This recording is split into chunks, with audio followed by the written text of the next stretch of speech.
We see the headlines, lawsuits, monopolies, but never the actual mechanics. This is EconWorks, where law, power, and markets collide. Today, the Apple tax and what it reveals about our economy. Let's get into it. If you've got an iPhone, you know the App Store. It's how you get, well, everything. From your favorite games to your banking app. It feels like this wide open universe, right? But have you ever really stopped to think about who's standing at the front door? Today, we're going to pull back that curtain and look at Apple's role as the ultimate gatekeeper of its massive digital world. See, for any developer out there who wants to get their app onto your phone, there is literally only one way in, and that's through the App Store. Apple controls the only authorized way to do this, which, as you can imagine, puts them in an unbelievably powerful spot. You've probably heard this whole setup called a walled garden, and it's a perfect description. It's this closed ecosystem where the owner, Apple in this case, gets to make all the rules for who gets in and how they have to behave once they're inside. And for developers, there are no other options. None. They can't just put their app on a website for you to download directly. If they want to reach the millions and millions of people using iPhones, they have absolutely no choice but to go through Apple and play by their rules. Okay, so what are these rules? Well, Apple has this whole set of policies, what you could call platform governance, that lays out a very specific, mandatory process for every single developer. All right, so here's how it works. First, a developer submits their app for review. It has to follow a really long list of guidelines. Then, and this is a big one, for most digital stuff, like subscriptions or in-game items, they have to use Apple's own payment system. And the kicker, they have to pay Apple a commission, often as high as 30% on every single one of those sales. If they don't comply, they can just be shut out completely.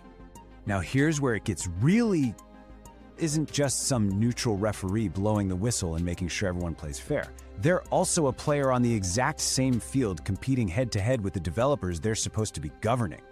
Think about it. Apple Music is competing directly with Spotify.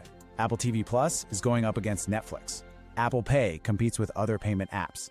This strange dual role, being both the ref and a star player, is right at the heart of all the antitrust conversations happening right now. And look, these rules don't just exist in some policy document. They have a real, powerful impact on competition. They can literally decide which apps take off, which ones barely survive, and maybe even which ones never get created in the first place. So when you hear about that 30% commission, it's pretty easy to just think of it as a tax, right? Maybe it makes your subscription a little more expensive, no big deal. But its impact, it goes so much deeper than that. It's like a chain reaction. And this diagram here, it tells a really powerful story about how one single rule, that commission, can totally reshape an entire market. It all starts right here. Let's take a service like Spotify. That commission isn't just a one-time fee. It's an added cost for every single new subscriber they sign up through the App Store. It's a recurring hit on every sale. So with that extra cost, developers are kind of stuck. They can either eat the cost and make less money, or they can pass it along to you, the consumer, by raising their prices. This is exactly why you might sometimes see different prices for the same service depending on where you sign up. But here's the really crucial part. For a new startup, some small developer with a brilliant idea, that 30% cut can make their entire business model fall apart. It's this massive barrier to entry that can just snuff out competition before it even has a chance to start.